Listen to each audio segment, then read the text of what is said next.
súper. ¿Se imaginan de qué va a ser la pequeña presentación que vamos a tener? Vamos a ordenar un poquitito lo que es el procesamiento de las muestras citológicas no ginecológicas, ¿ya? Porque tuve respuestas súper variadas en todos los trabajos. La profe Daniela también vio respuestas muy, muy variadas en todo. Entonces nos vamos a ordenar un poquitito de cómo deberíamos proceder de una manera general a la hora de tratar con muestras no ginecológicas, ¿ya? Porque en todas las preguntas habían, o sea, sí, en todos los casos habían preguntas respecto a cómo procesamos, qué hacemos acá, ¿ya? Entonces, sin dar más vueltas al respecto, vamos a partir de la base de que nosotros vamos a recibir la muestra que se va a extraer dependiendo de los distintos órganos de los que se puedan obtener. En los casos clínicos que tenemos ahora, tenemos tiroides, tenemos muestras de cepillados gástricos, tenemos también un derrame pleural dando vueltas, ¿ya? Y tenemos función de tiroides. Pero en general, la lógica dicta que para la mayoría de estas muestras, que son de citología no ginecológica, vamos a tener que en primer lugar pensar en lo que es el almacenamiento y el transporte. Consideraciones importantes al momento de tener la muestra.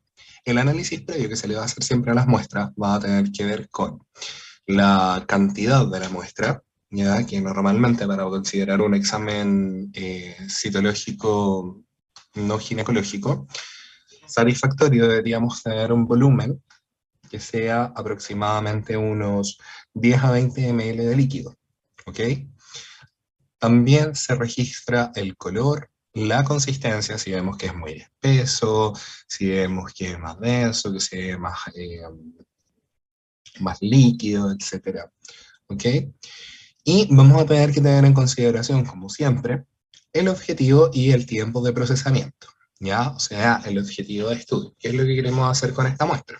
¿A qué me refiero con esto? ¿Ya? Porque hay algunas muestras que solamente van a ser para la citología, ¿ok?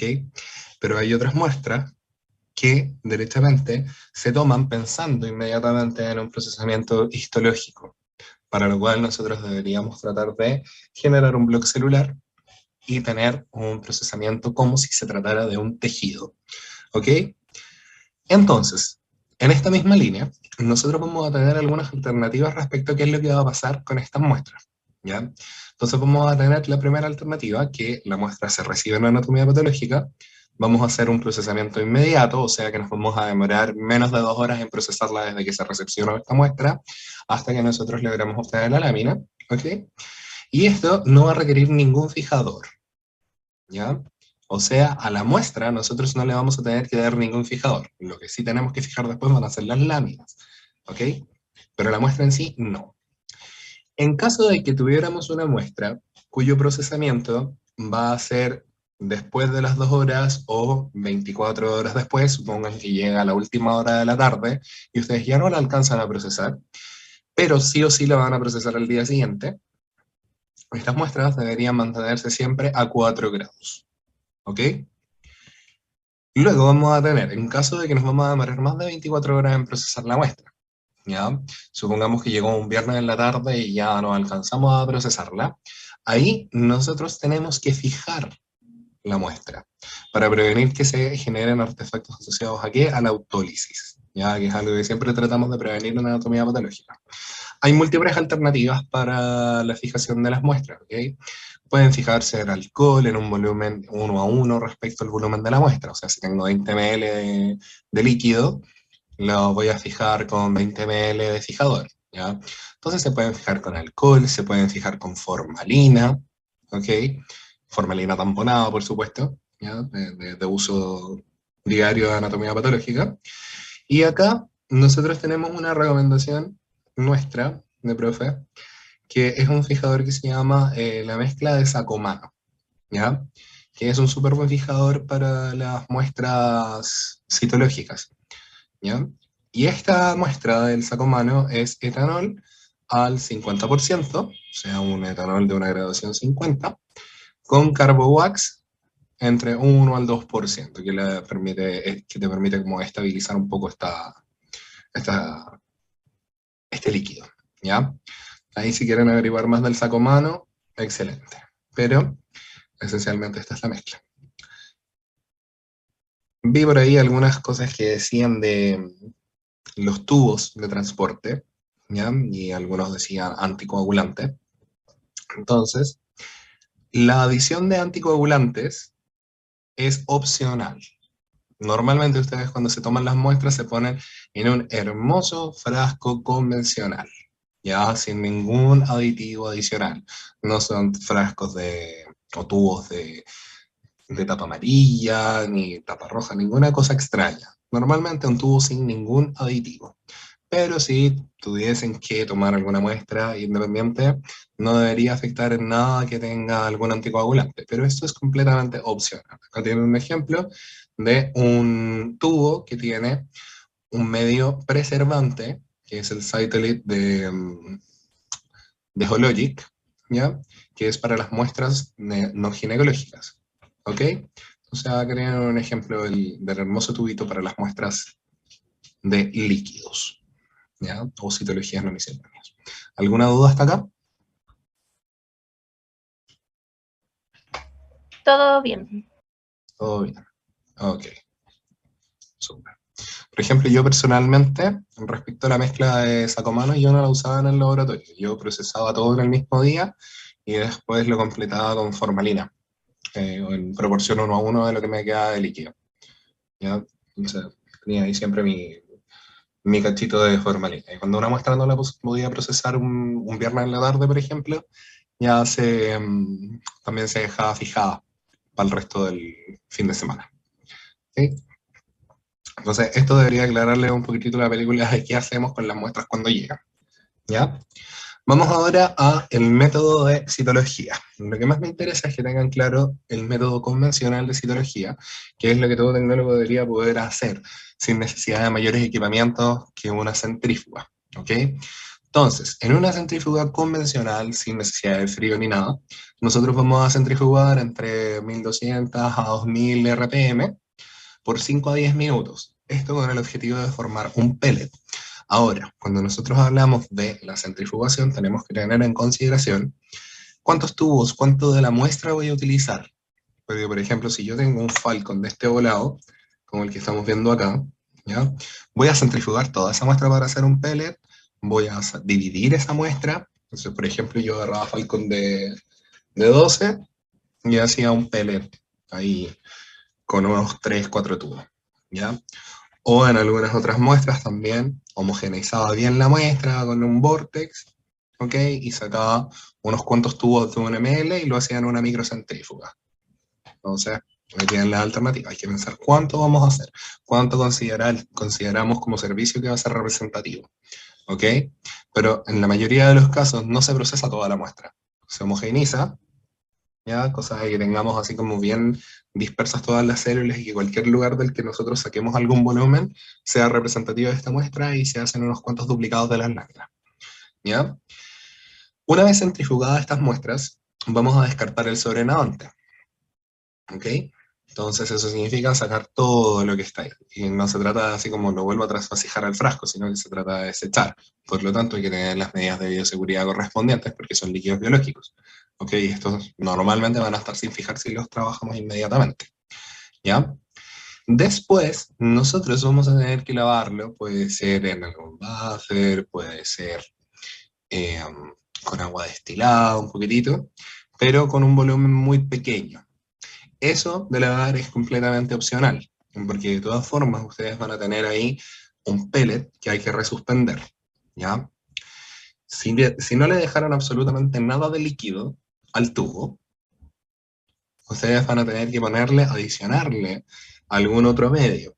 Puede ser acuoso, puede ser algún fijador, cualquier otra cosa, para poder hacer esta resuspensión.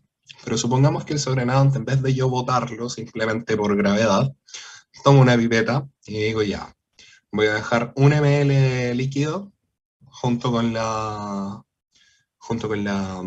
el pellet, ¿cierto? Entonces todo el pellet después lo voy a resuspender en 1 ml de líquido, ¿ya? Eso se hace, de hecho, ¿ok? Después vamos a ver la preparación de las láminas y el método que más se utiliza es el método del sándwich. Vi por ahí un método de de hacer el frotis, que es muy parecido a lo que vemos acá en el sándwich, pero en el cual ustedes utilizan un cubre, pero lo ponen en ángulo para estirar una sola gota, ¿ya? El método del sándwich lo que dice es que ustedes ponen una gota en una placa de este resuspendido, entonces ustedes van a poner una gota en una placa, después sobre eso van a poner otro cubre objetos enfrentados boca abajo, o sea, enfrentados, y de ahí lo vamos a estirar. Y eso nos va a permitir tener dos láminas inmediatamente viables para poder trabajar, porque van a quedar células en una lámina completamente estiradas, extendidas en el porta, y vamos a tener la otra lámina que también va a tener todas las células extendidas. Y ahí tenemos nuestro duplicado. Esa es la gracia del método del sándwich. El otro método, que es poniendo un cubre objetos o un portaobjetos para estirar el frotis, ¿ya? Eso se utiliza mucho en hematología, donde ellos ponen la gota de sangre y lo estiran, pero después examinan la lámina solamente en la porción más delgada de ese frotis. ¿Ya? Entonces la ven en algunos campos en el extremo de la placa. A nosotros nos interesa tener una capa homogénea de células al momento de hacer este estiramiento. ¿Ya? Luego de tener las láminas, vamos a fijarlas. Y para fijarlas hay hartas alternativas. Entonces podemos utilizar el amigo Cytospray, podemos fijarlas en alcohol 5 minutos, ¿ya? Entonces también las podríamos fijar en metanol frío, ¿ok? Pero en general la mayoría de los servicios van a tener un Cytospray, que es una mezcla de alcoholes con polietilenglicol que le dan esa protección a las células como tal. Y ahí vamos a tener nuestras plaquitas, ¿ok? ¿Se van haciendo una idea de la pregunta de cómo había que preparar las muestras hasta llegar a la placa?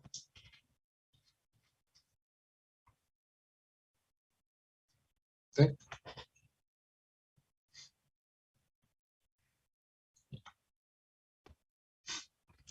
Vamos allá. ¿Alguna duda hasta acá?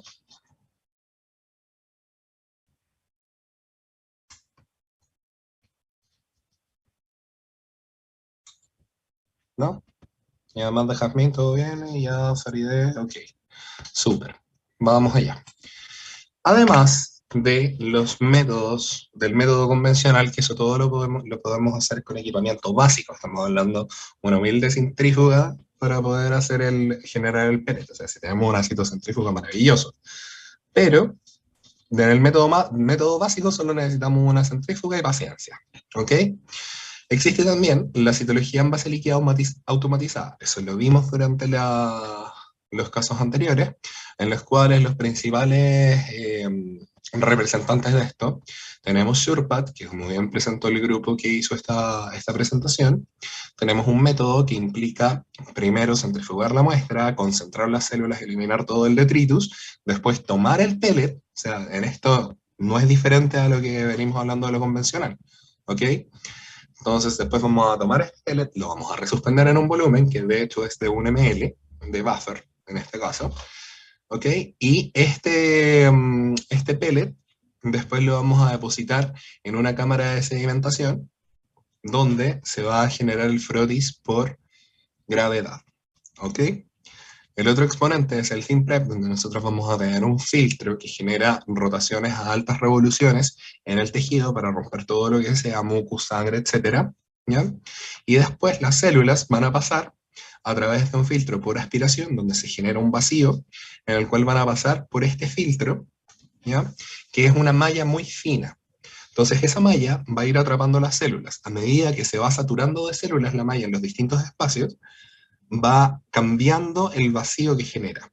Eso el equipo lo va a censar, y cuando ya la malla tiene la mayoría de su superficie cubierta en una monocapa, porque se une una célula y tapa ese espacio por donde pasa el líquido, una vez que ya deja de tomar líquido, tenemos una monocapa en este filtro. Esta pieza de succión se va a girar y el filtro va a generar una impronta en una placa cargada. En ambos casos son láminas cargadas, ¿ok? Entonces las células se improntan en la lámina. Y en ambos casos tenemos una monocapa celular. ¿Okay? El otro método que tenemos acá es el CytoSpin. El CytoSpin, nosotros vamos a utilizar un CytoClip, ¿ok? Que es esta especie de cassette especial que va en la centrífuga. ¿ok? Entonces, en este cassette nosotros vamos a poner la lámina aquí adentro, ¿ya? Y si se fijan, tenemos estos espacios, que es un recipiente para el líquido, ¿ok? Y tenemos una zona redonda, que es lo que va hacia la lámina. Entonces, cuando nosotros ponemos la placa acá, después vamos a poner, esto se llama cytospin, Ángeles. Voy a escribirlo acá, cytospin. Este es el cytospin, ¿ya? Entonces, nosotros vamos a tener acá, vamos a tener puesta la placa acá, en este clip, ¿ok? Y en esta cámara vamos a poner la muestra. Cuando se centrifuga, las células van a ir, por acción de la fuerza centrífuga, van a ir yéndose hacia la lámina. Entonces nosotros generamos un concentrado celular de lo que estaba en este líquido. ¿Ok? También en un área reducida. La ventaja de estos métodos es que te dejan todas las células en un área reducida. ¿Ya? Y en este caso, el del cytospin, nosotros lo vamos a hacer a partir de tener el líquido. ¿Ya? Puede ser el líquido o puede ser el pellet que logremos generar. Si el pellet es abundante, en realidad no tiene mucho sentido hacer un cytospin, hagan un sandwich. Pero si tienen muestras que, por ejemplo, es mucho líquido, hicieron la concentración celular para poder formar un pellet y el pellet es minúsculo, ustedes lo agarran, lo pasan a un cytospin y de esa forma van a tener todas las células que hayan podido concentrar en una sola área. ¿Ya? Es la misma ventaja que ofrece, por ejemplo, SurePad o ThinPrep, que en ambos casos el SurePad va a hacer la concentración celular para después aprovechar al máximo las células que están acá en un espacio reducido, que es la cámara de decantación, o en el caso del ThinPrep, todas las células que pueda absorber hasta llenar la capa.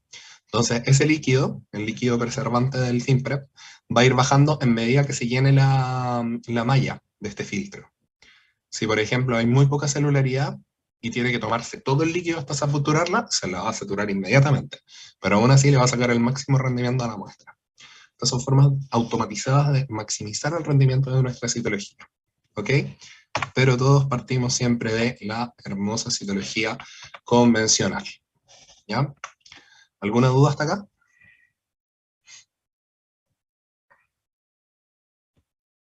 Ya, súper. Entonces, ahora me imagino que ya deberían tener más claro respecto al procesamiento de esto.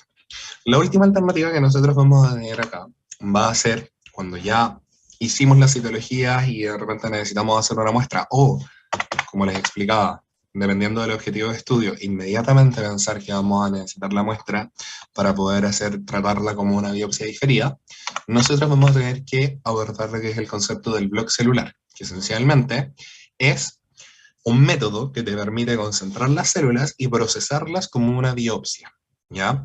Lo que les va a permitir cortarla, observar las células, hacerlo rendir más, ¿ya? Se van a fijar con formalina, entonces van a tener un contexto no morfológico, porque son células sueltas, pero sí un soporte mayor, y vamos a tener la posibilidad de almacenar las muestras por largo tiempo, porque quedan las muestras fijadas en formalina e incluidas en parafina, ¿ya? De acá nosotros vamos a tener tres métodos para la formación de un bloque celular. Entonces, el primer método es una sedimentación directa. Yo agarro, vamos a partir de la base que todo esto, nosotros ya hicimos esto, ya hicimos la concentración, o sea, ya centrifugamos, ya descartamos el sobrenadante y nos quedamos con el pellet. Llegamos hasta acá, ¿ok? Hasta el pellet.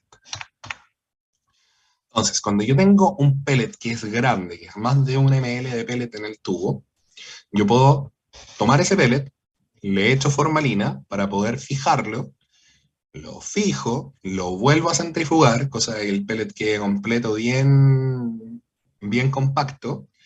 Vamos a tomar ese pellet, lo pasamos a un papel filtro, ese papel filtro lo vamos a doblar bien para que no se nos pierdan las células y lo vamos a poner en un cassette, ¿ya? Pero ojo, esto depende de que fijemos en formalina, ¿ok? Entonces acá lo que tenemos que hacer es tomar la muestra, suspenderla en formalina, después la vamos a dejar ahí, que se fije un rato, la vamos a tener que centrifugar hasta volver a formar el pellet nuevamente, y ahí ese pellet sacarlo y ponerlo en un papel filtro, pero es solamente cuando tenemos pellets grandes, ¿ok?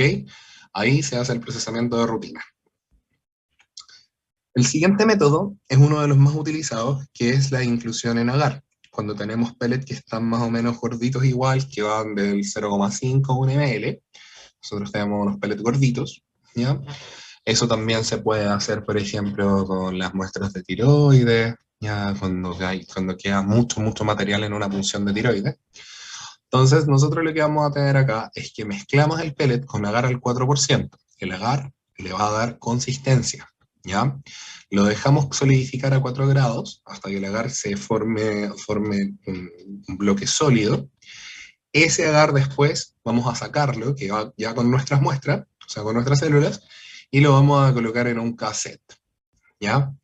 En ese cassette después lo vamos a fijar 4 horas en formalina, porque 4 horas ya hemos hablado harto de fijación. 4 horas esto ya está fijado, ¿ok? Y lo vamos a hacer un procesamiento de rutina también. En todos los casos terminamos con un taco que podemos cortar. Ahora, hay que mencionar este último método, que es el método de adición de plasma trombina, con pellets muy pequeños, que sean pellets muy chicos. Yo la verdad es que nunca lo he hecho, de hecho para los métodos pequeños, o sea, para los pellets chicos, también he hecho la inclusión en agar, funciona súper bien, ¿ok? De hecho por ahí también había alguna vez un colega que me explicaba que se podía hacer también con albúmina de huevo, así nomás, o albúmina de suero bovino, una solución bien espesa, y también se puede hacer, porque es pura proteína, ¿ya? ¿Y qué es lo que fija la formalina? La proteína. Por lo tanto, hacemos una malla de proteína fijada que le dé soporte a nuestras células, ¿ok? En el caso de este, que es la adición de plasma trombina, como bien lo dice el nombre, es plasma y trombina. Por lo tanto, lo que estamos haciendo es esencialmente una red de fibrina por la reacción del plasma con la trombina, ¿cierto? Entonces vamos a generar como una malla de fibrina, que también es una malla proteica, que le va a dar soporte a nuestras células, ¿ok? Entonces acá también hay una diferencia. Si tenemos una muestra que es con anticoagulante, o sea, la tomamos en un tubo con esta, con citrato, alguna de estas cuestiones, ¿ya? Nosotros vamos a fijar primero en formalina por 6 horas, ¿ya? Después vamos a centrifugar y descartar el sobrenadante, vamos a lavar con buffer, y luego vamos a añadir la mezcla de plasma y trombina para poder generar esta malla de fibrina que se va a dar por una coagulación. Una vez que ya tengamos este coágulo, que es como hacer una costra, vamos a ponerlo en papel filtro en un cassette y le vamos a hacer un procesamiento de rutina. Acá en la inclusión en agar también hay que ponerlo en un papel filtro, ¿ah? Perdón, me faltó acá, pero igual se pone en un papel filtro. ¿Ok? En el caso de que tengamos una muestra común y corriente, sin anticoagulante, sin nada, nosotros vamos a primero poner la mezcla de plasma y trombina, ¿ya? Y después vamos a hacer que se produzca la coagulación. Después vamos a guardarlo con papel filtro en un cassette y ahí lo vamos a fijar por 4 horas. Y después pasa el procesamiento de rutina. La principal diferencia es que cuando tenemos una muestra sin anticoagulante, dependiendo de si tiene mucha sangre o no, igual hay que, o sea, en este caso igual vamos a tener las células medio puestas dentro de una malla, puede estar pasándoles cosas, entonces es mejor primero tratar de darles un buen soporte antes de fijar todo, ¿ya?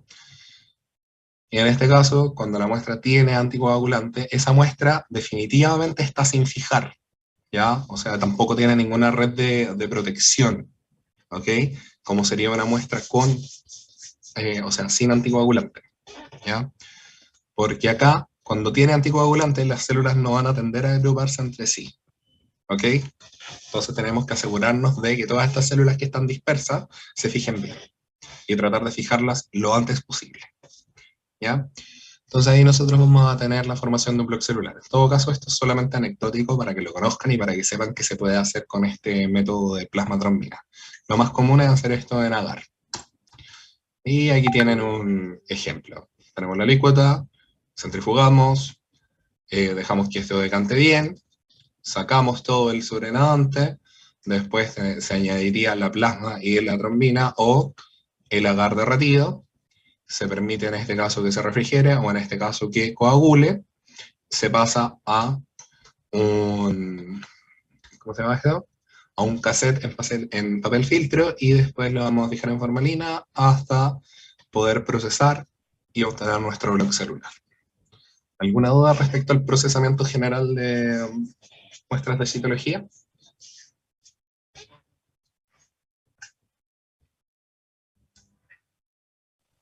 Profe, en el caso de que en el agar uno opte por congelar o por fijar con formalina, va a depender del estudio que se le vaya a hacer.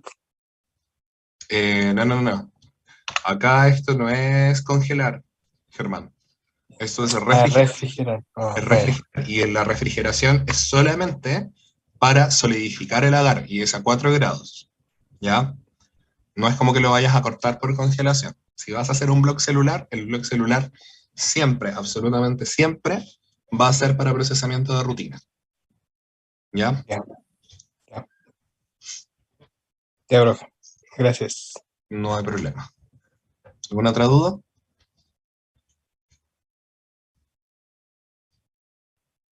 ¿No? Ya. Entonces, voy a dejar de compartir pantalla. Ya, parece que ya estamos. Curso casi completo. Bien.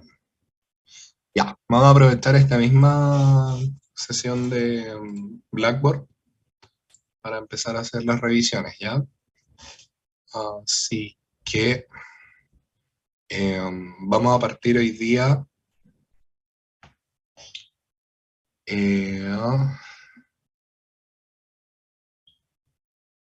Vamos a partir de atrás para adelante, ¿ok? Así que grupo 4 siempre se quedan para atrás